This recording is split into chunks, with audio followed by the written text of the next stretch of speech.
tutoke ndani ya mwezi wa Ramadhani tukienda katika kutekeleza mafundisho ambayo tumeyapata ndani ya mwezi wa Ramadhani. Mengi tumefaidika na tumeyapata ndani ya mwezi wa Ramadhani, ikiwemo maadili mema, ikiwemo kufanya mazuri, ikiwemo kusaidia wanaostahiki kusaidiwa,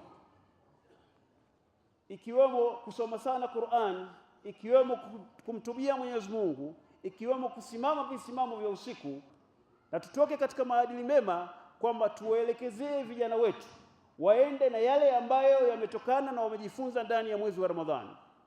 Vijana wetu wasiende katika maadili machafu na mabaya. Leo hii dunia imejaa uchafu, mambo ya ushoga yanashamiri na vijana wetu wanazongwa na uchafu wa namna hiyo. Kwa hivyo tuwasisitizie vijana wetu, na nawaomba sana vijana wetu, yale mazuri ambayo Ramadhani imewafundisha basi waende nayo hivyo hivyo. Vijana wasiende katika mambo ya madawa ya kulevya. Vijana wafanye mambo kwa kufikiri na kutafakari kwa kina. Wasifuate mkumbo, wasifate kuzongwa katika namna ambayo inakuwa hasara kwao, wazazi wao na taifa kwa ujumla.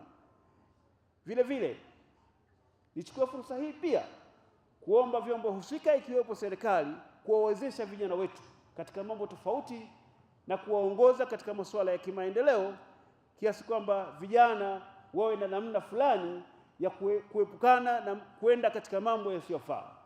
Taifa letu linawahitaji vijana kwa kiasi kikubwa sana. Taifa hili halitarithiwa na wengine isipokuwa ni vijana. Kwa hivyo vijana ni kundi ambalo inabidi tumie nguvu kubwa katika kuliandaa ili taifa letu lirithiwe na watu ambao ni makini, madhubuti, na watu ambao sio wa kusukumwa na matamanio na fikra za baadhi ya watu bila ya kuangalia ustawi na manufaa ya taifa letu. Kwa maana nyingine kwamba vijana wetu wajengeke kiuzalendo zaidi. Nilikuwa napenda niwahusie jamani, yale matendo ambayo tunafanya kwa mfungo wa mwezi mtukufu wa Ramadhani basi yawe endelevu, sio katika mwezi mtukufu. Mwezi mtukufu wa Ramadhani umeisha, lakini haimaanishi kwamba tuache yale ambayo tulikuwa tunayafanya katika maadili yaliyokuwa mema. Tuendelee kusaidiana, tuendelee kujiweka sawa katika maisha yetu ya kila siku, kuhusiana jambo zuri la akhlaki, yani tabia njema.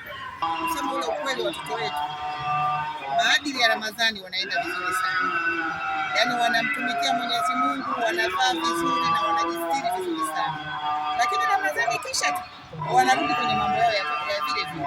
Kwa hiyo tunawashauri watoto wetu waendelee na maadili ya Mwenyezi Mungu, wasiache.